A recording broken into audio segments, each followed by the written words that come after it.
First of all, I'd like to begin by thanking Don for putting together this symposium with all these August EI researchers. And somebody once asked, EI, what is it good for?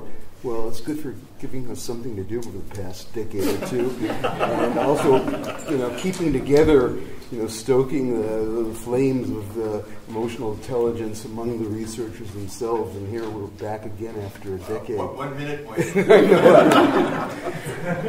I once saw a cartoon of a trauma therapist beginning treatment with the traumatized client.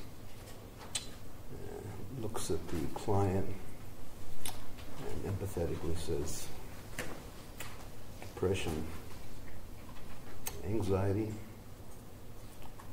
hypervigilance and arousal, sensitivity to anything related to the trauma, sense of dissociation, withdrawal. Okay, enough of my problems. Let's move on. I'd like to talk about the role of emotional intelligence in coping with a term which has gained considerable currency over the past few years, namely compassion fatigue. And you see the picture of Charles Figley, a preeminent trauma researcher and therapist. And he coined the phrase, the cost of caring. In his 1995 book, he wrote, there is a cost to caring. Professionals who listen to clients' stories of fear, pain, and suffering may feel similar fear, pain, and suffering because they care. What is compassion fatigue? Well, psychological effects of traumatic events often reach way beyond those directly affected by the traumatic event. Recent events in Norway, the horrendous killings, terror attacks, border shellings, serious vehicle accidents, attacks, and so forth, are cases of primary trauma. The victimized are primary victims of trauma. Compassion fatigue is a major form of secondary trauma, vicarious trauma, related to the provision by helpers, psychiatrists, psychologists, physicians, caseworkers, what have you, provision of care to people who have experienced the trauma. Those who care for or treat or actually hear the narratives of the traumatized or see the effects of those who've been brutalized, the secondary victims may themselves be subject to what I called previously vicarious traumatization, or a more popular, user-friendly term, compassion fatigue. Apparently, this is a relatively salient and prevalent phenomenon, according to one estimate by Thomas and Wilson. Close to about 7% of professionals who work with traumatized people exhibit secondary stress symptoms.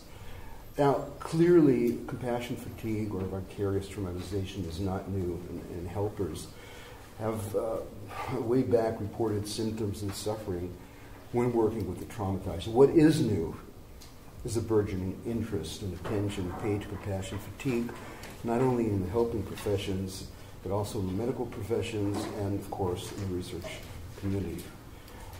There is a difference between primary and secondary stress. In terms of symptomatology, almost identical.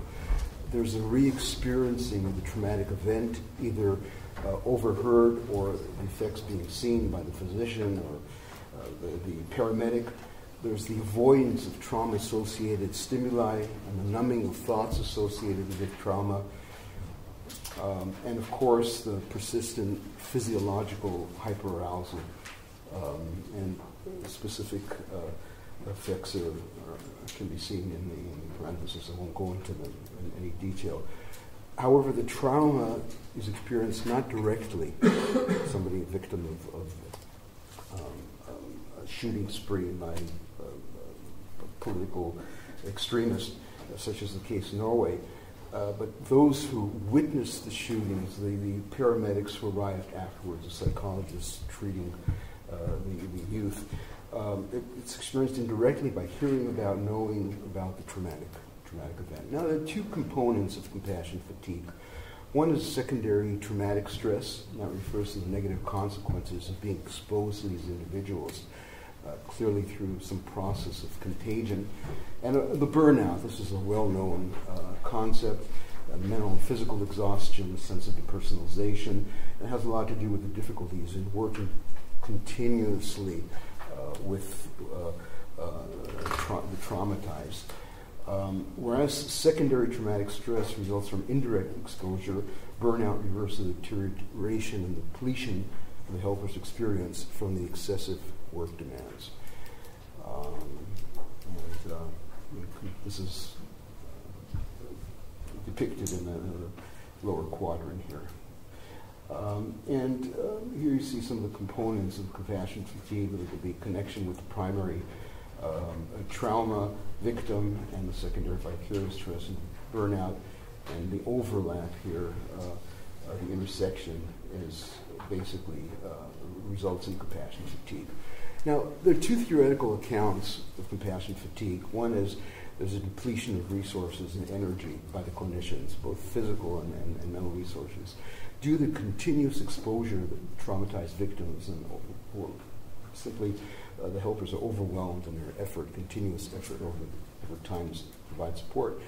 And the second, Hatfield's research, emotion contagion, would suggest that this is a direct result of coming in contact with the victim's traumatic experience or exposure to the symptoms of the victim.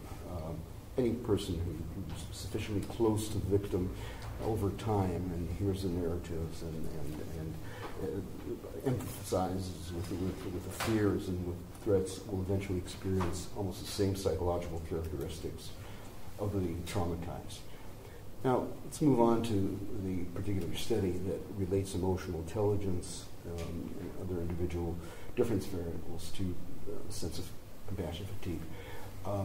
Recent research suggests that physicians and mental health experts who respectively provide physical and emotional care to the survivors of traumatic episodes are sufficiently high risk for experiencing compassion fatigue. Now, this particular study, situated in the Israeli context, that unfortunately has been privy to numerous incidences of trauma caused through political violence, caused through border shellings, frequent wars over time, and so forth. We want to examine a number of individual differences, personality, and other variables, including EI, empathy, and coping, that can better contribute to our understanding of the phenomenon of compassion fatigue among healthcare professionals. Elizabeth and others have written about the dark side of emotional intelligence. There's clearly a bright side, and this has been discussed extensively in the literature, the effects of well-being, health, school attainment, and so forth. But there may be a dark side to the EI moon, where those helpers who are high in emotional intelligence, because they are able to understand other people's emotions, to assimilate them in their cognitive structures, to better express emotions and so forth, and would clearly be higher in empathy, because empathy is basically a shadow variable of emotional intelligence, or a component, the ability to understand other people's emotional processes and responses. This can clearly lead to feeling the negative affects of their clients, and this may increase compassion fatigue. So basically what we hypothesized was that EI should be related significantly positively to empathy, which in turn may be related to negative affect and compassion fatigue. But on the other hand, there's also a positive side, namely, we know from research conducted by Don's group and others, Jim's group, I think, that more adaptive coping strategies are related to emotional intelligence, meaning problem-focused coping, and this should be negatively related to both negative affect and compassion fatigue. Participants in the study were basically, I think it should be 182, female health professionals. The breakdown is here. It's 89 mental health care, psychologists, psychiatrists, clinical social workers, and 92 mental health care professionals who were drawn from various hospital wards, emergency medicine, rehabilitation, oncology, pediatrics, neurology, and so forth. All participants in the study were screened for being actively engaged in providing treatment for trauma victims. Key measures, I'll just mention them briefly. The key dependent variable, compassion fatigue, was assessed by two subscales, professional quality of life, compassion, satisfaction, fatigue subscales. These were published in Professional Quality of Life by STAM in 2009. We will focus mainly on compassion and fatigue, not satisfaction. Predictive variables were two measures of emotional intelligence, self-reported, well-known. Schutter scale, I know why my emotions change, nice alpha coefficient here, 0.89, and one subscale with a particularly important from ability-based Mesquite, Myers-Salivary-Caruso emotional intelligence test, and the other predictor variables is empathy scale for physicians. I find it difficult to see things from the point of view of my clients. A coping inventory, situation-specific coping inventory by Endler and Jim Parker, who's here, and basically measuring three types of coping strategies: task-focused, emotion-focused, and avoidance. You're all familiar with these concepts.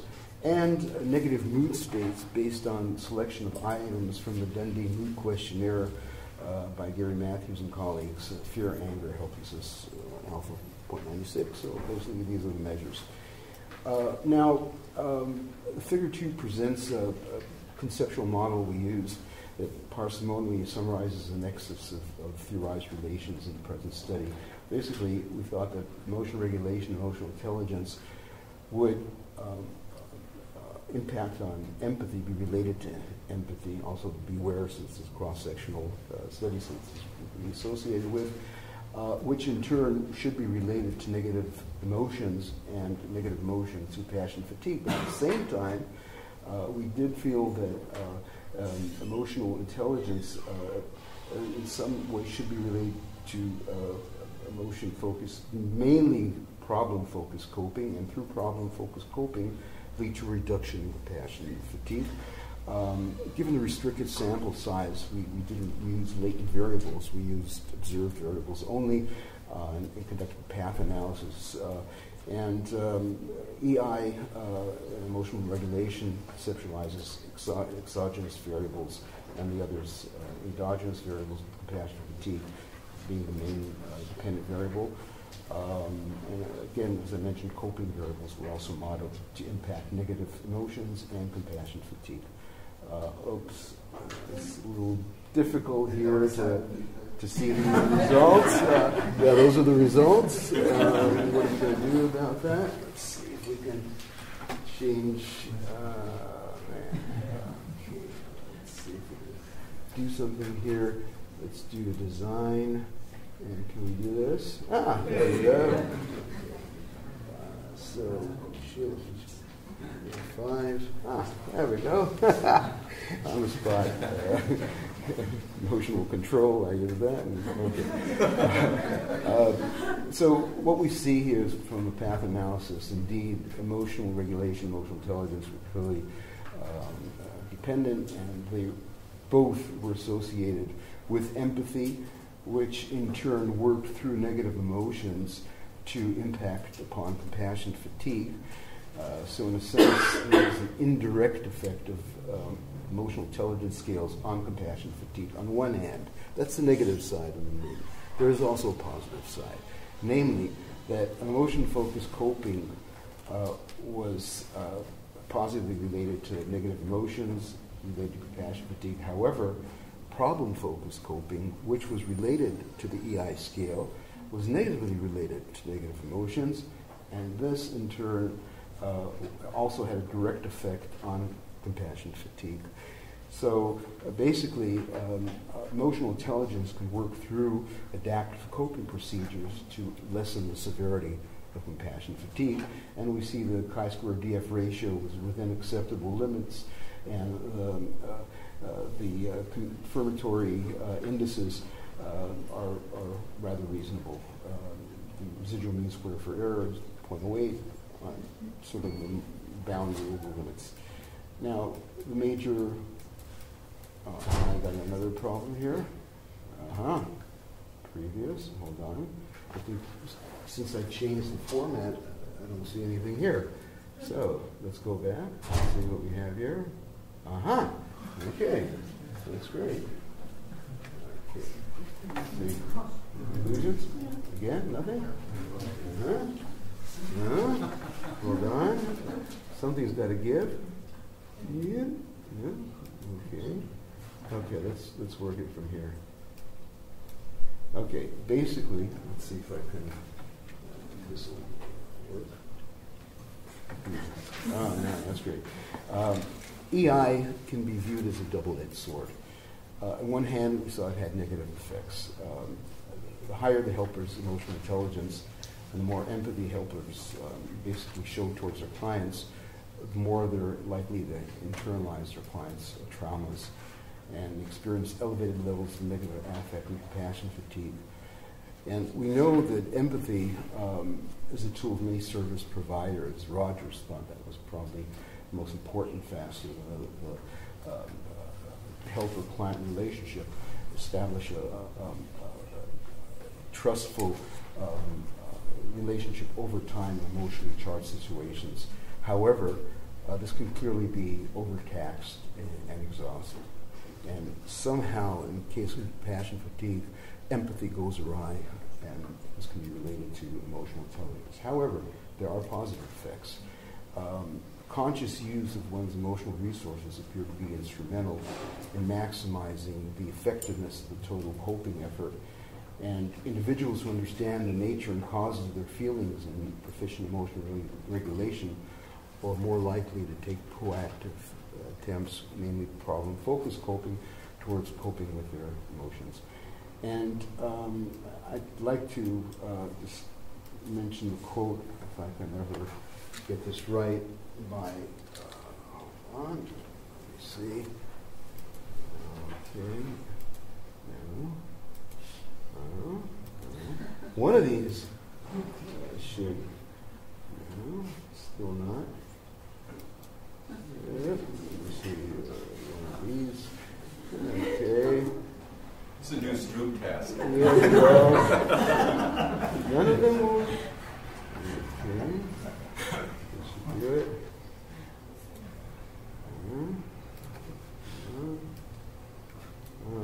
Okay. There's James Baldwin. But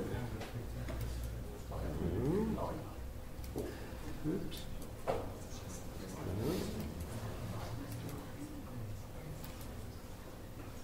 Well, basically the quote, I remember it by heart. It says that you can't help other people unless you basically sacrifice part of yourself. So I think that's the major theme behind compassion fatigue. And as we saw, emotional intelligence has a very, very complex relationship in fostering both the affect as well as the outcome, namely compassion fatigue. Thank you very much.